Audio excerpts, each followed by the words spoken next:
With a joke that used to have the same name, Virgin Airways, in the late 1970s, Branson was excited about the idea of founding an airline.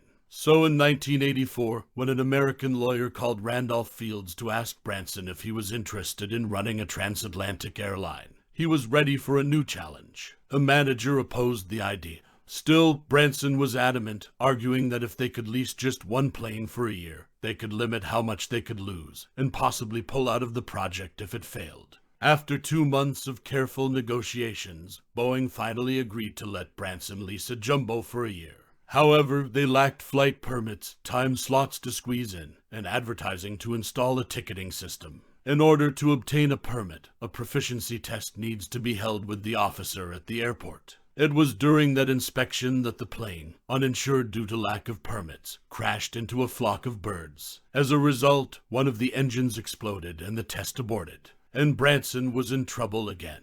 The first commercial flight is due in 2 days and he still needs a license and an engine, a total cost of around £600,000. After installing new engines, obtaining a license, and flying on Virgin's flight, Branson realized that £600,000 had exceeded Virgin's $3 million quota, and that the bank would not be willing to increase it. Virgin is on the verge of bankruptcy. To get out of this situation, Branson collected money from his stores around the world. The money was enough to keep Virgin Airways afloat, and the airline became legitimate and successful under the leadership of Branson, who had just turned 33. In 1984, Ted Tolman was looking for an investor to finance the cost of a boat he was building to cross the Atlantic Ocean at record speed to surpass the British Blue Ribbon Trophy. Branson was excited to sponsor. He realized that taking part in a cruise across the Atlantic Ocean and hitting a record would attract the attention of his airline. With an experienced sailor, Che Bliff, on their team, Tolman and Branson set out for New York and set out for England to beat the then-record hours in 40 minutes. But after 3 days at sea and only 60 miles to go, they encountered a storm, which tore open the hull and caused the Virgin Challenger to sink. The crew members had to use lifebuoys and were eventually rescued by a tourist boat. Surprisingly, on this very ship, Branson also saw his newborn son for the first time. One of the passengers had a copy of the Evening Standard. On the cover has a picture of Branson's baby. Still determined to win the blue ribbon, Che and Branson decided they should build a single-hull boat rather than two-hull. The boat was called the Virgin Atlantic Challenger II, and it sailed to New York in 1986 in a second attempt to win the prize. However, another accident occurred when the filter of the fuel pump became clogged, causing the engine to clog.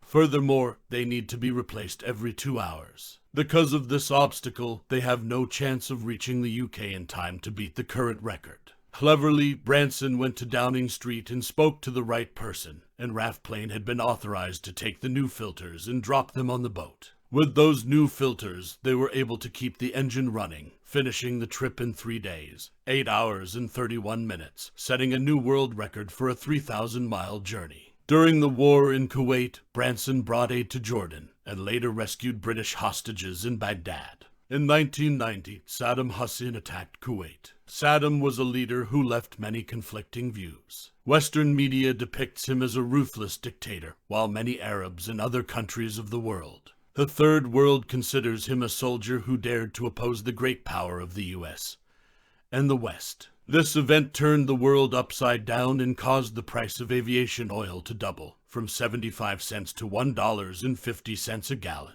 When Branson was about to drop his son off at school, his phone rang.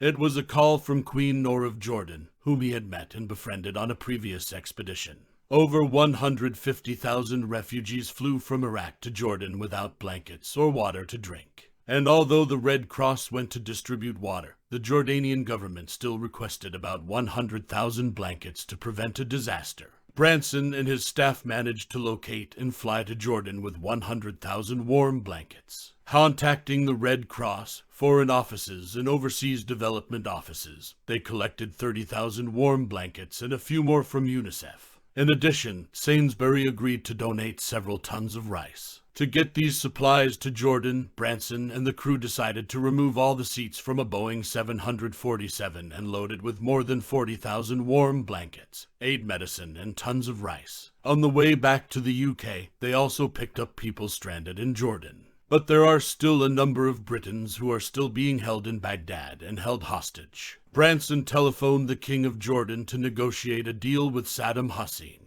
In exchange for medical aid, Hussein should release all children, women, and the sick. On October 23rd, Branson and a Virgin volunteer landed in Baghdad, entering the most dangerous airspace in the world in a commercial jet. They arrived safely and were allowed to take most of the hostages with them. However, they were forced to leave the men at the airport. Only a few weeks later it stopped. The best motto to follow is, if you don't take risks, you won't get anything.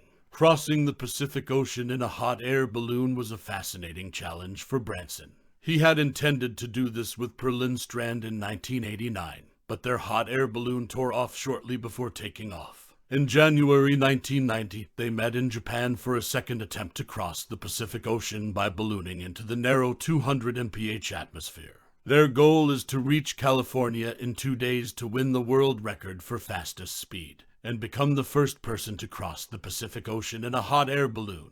7 hours passed, and it was time for them to drop the empty oil tanks to reduce weight and increase flight speed. However, due to a technical error, they not only dropped the empty tanks, but also dropped 2 more fuel tanks. Now they only have half the fuel left to go 6,000 miles. That's still not the worst. They lost contact with the control center again soon after hearing the terrifying sound of the storm coming.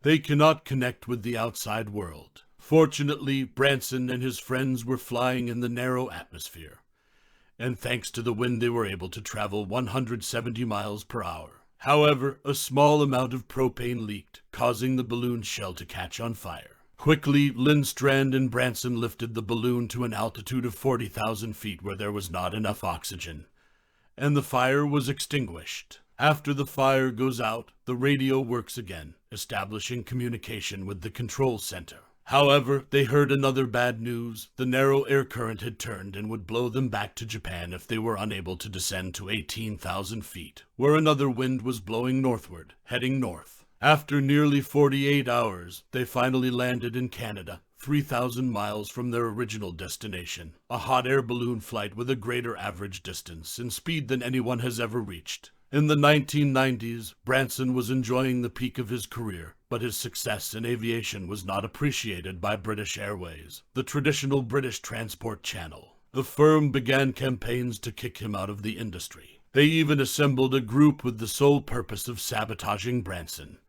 and his company. British Airways not only contacted Virgin customers, offered them cheaper flights and claimed that Virgin flights were cancelled or sold out, but also hacked into Virgin's data systems to get booking information of this airline. In addition, they contracted several private detectives and publicists to investigate Branson, his family, and his company to ruin the businessman's image. The proof is that after seeing a TV documentary about the hostile relationship between the British Airways and Virgin, a Virgin customer contacted Branson's office and reported that she received numerous calls by people claiming to be an employee of Virgin. They called to inform her that she had to cancel her flight and asked if she would like to book a Concorde flight the next day. British Airways has denied any involvement. Even with this information and some former British Airways employees willing to verify, the offices responsible for the rivalry that exists between the two airlines refused to acknowledge the campaign with such dirty actions. Just when Branson and his team found a hard drive containing all of the conversations between British Airways executives revealed that the manager made the decision to take down Virgin, Branson and his lawyers he was confident enough to take to court. With such clear evidence in hand, British Airways immediately changed tactics, from outright denial to conciliation. It was perhaps the largest ever fine, as British Airways had to pay £500,000 to Branson and £110,000 to Virgin Atlantic as compensation for individual and corporate defamation. More than that, they had to keep in mind that you can still have fun in business if you are brave enough to face any challenge and bold enough to overcome any obstacle in your way.